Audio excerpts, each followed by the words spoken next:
Good morning. Happy Monday to you. It is the start of a good week. It's the start of, I pray, a warm week, and it's going to be a good week in the Word. We're going through the book of Leviticus, verse by verse. My name is Tim Harris. I'm a pastor, Woodburn Baptist Church, South Central Kentucky. If you're brand new, I'm glad you're with us. We do this every day, Monday through Friday, verse by verse, through the Word of God, about 10 minutes.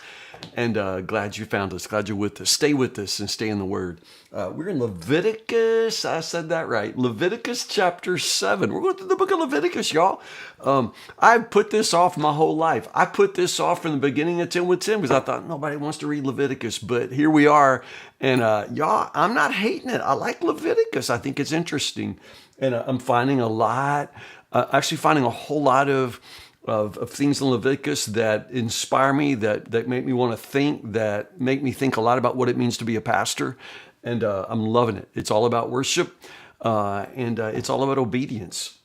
One of the things that that's really being driven deep into my heart reading Leviticus is just the basic idea that we worship God on His terms, not ours. You know, He is a holy God. He is an awesome God. And I don't just get to, stroll in here and lollygag around and do what I please. If I'm going to worship this God, I've got to put Him in His place. I've got to put myself in my low place, and I've got to honor Him and obey Him. You understand? It's not about me. Worship is not a show for you and me. It's not a place to come and hear the songs we love best, to sit in a comfortable pew with a lumbar support. I mean, are you reading the way they worshiped in this Old Testament? I mean, these people, that they put work into it. It cost them something. They trembled before Him. They did not in any way just, come, waltzing into the place like they owned it. They knew whose house it was. They knew whose name was holy, and they knew, that what they were doing was dangerous to approach a God of holiness, sinners that we are. I mean, you know what I'm saying? We worship God on His terms, not ours. And Leviticus is just revealing that the holiness of God, the sacredness of worship, and the importance of reverence and respect for His, His sanctity. And guys, I find it amazing. Leviticus chapter 7, we're sort of finishing up these, special instructions to the priests when it comes to the particular offerings. And in this case, verses 1 to 10, we're starting out talking once more about the reparation, the guilt offerings. Remember that this was always a ram, and which would be really the most expensive kind of offering here to give. And in this case, once more, the instructions have to do more to do with who can eat it, how they will eat it. Because again, for the priest, very, very often, unless it's a burnt offering, they're going to have a portion of every single offering that they will keep for themselves for eating. This is what they eat. And so with the reparation offering, the guilt offering, the important thing here is that meat from the sacrificial ram can be shared, in this case, with any of the men and boys in that priest's family. Again, just a regulation. He may share that meat with the men, the boys, the males in his immediate family. I just think that's an interesting, regulation there. Same instructions apply to the guilt offering and the sin offering. The purification offering. In the case of the burnt offering, the priest may keep the hide. I think that's kind of interesting. You're going to always skin the animal, but the priest can keep the hide. I don't know what the priest would do with that. I don't know. When you make a blanket, you make a cowskin rug. Can you tan it, make leather? I don't know, but it's valuable, and nothing is wasted here. The priest can take the hide. Any grain offering that is cooked. Remember, there are cooked and uncooked cereal offerings. Any of the cooked grain offerings, they can belong to the priest who presents it. So the pastor on duty that day, if there's a cooked grain offering, any sort of, fried, baked, that bread is for the priest who offers it. he's allowed to eat that. All other grain offerings, the uncooked offerings, are to be shared equally among all the priests. So you take that, you throw it in one big bin, and the priests then share of that meal, that crushed grain. They're allowed to keep that, share it together. Again, it just sort of gives you a little bit of insight in the way the priests work and the way their lives work kind of behind the scenes. And what follows, there's further instructions related to the peace offering. Remember the peace offering, that fellowship offering, this is the only offering that the common people could eat, and this would be a big deal for them. As I think I said, this peace offering might be the only time in an Israelite's year that they're actually eating meat. It's their only occasion to eat meat. So this is a really special occasion, this sacred meal that the worshipers would eat in the tabernacle with the priest in the presence of the Lord.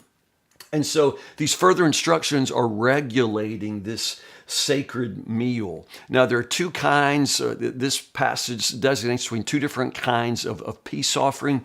The first is a confession or a thanksgiving offering, and the other is any other peace offering, for example, if it's voluntary or it's in fulfillment of a vow. Okay.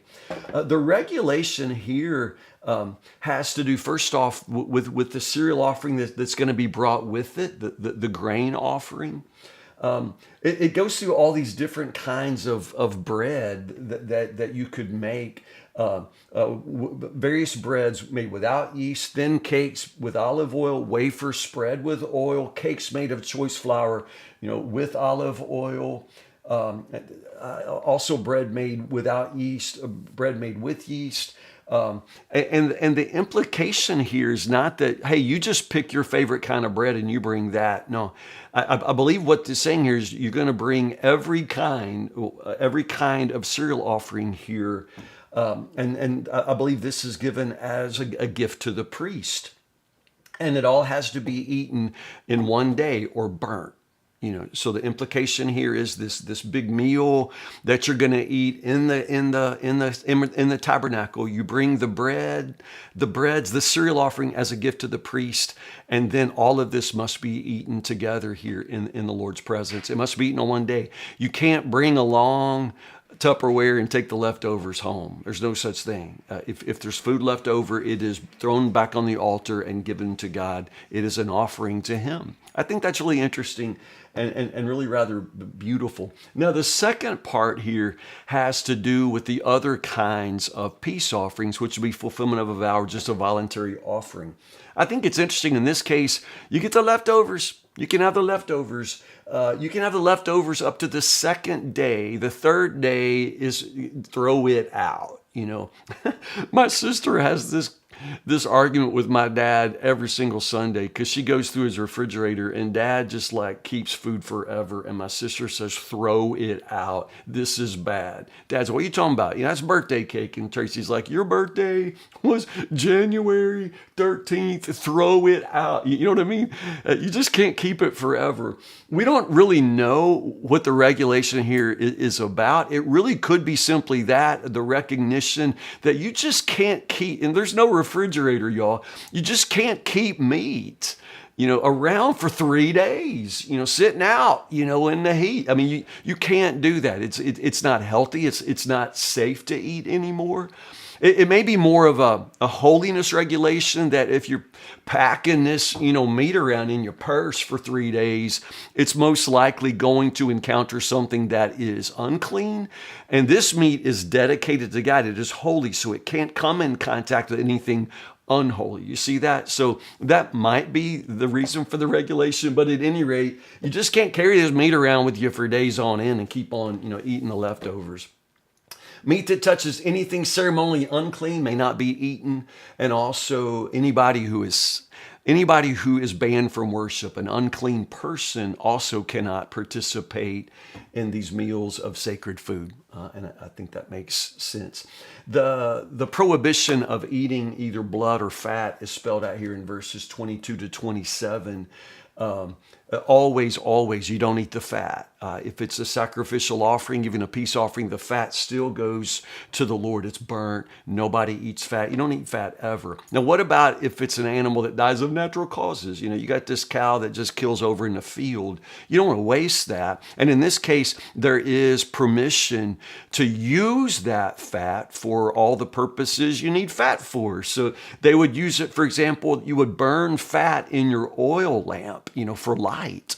So you could use the fat for all sorts of household purposes if it's an animal outside of a sacrifice. Again, natural causes. They would burn it in lamps for oil. They could use it as polish or any other household use. Anything fat's good for, right?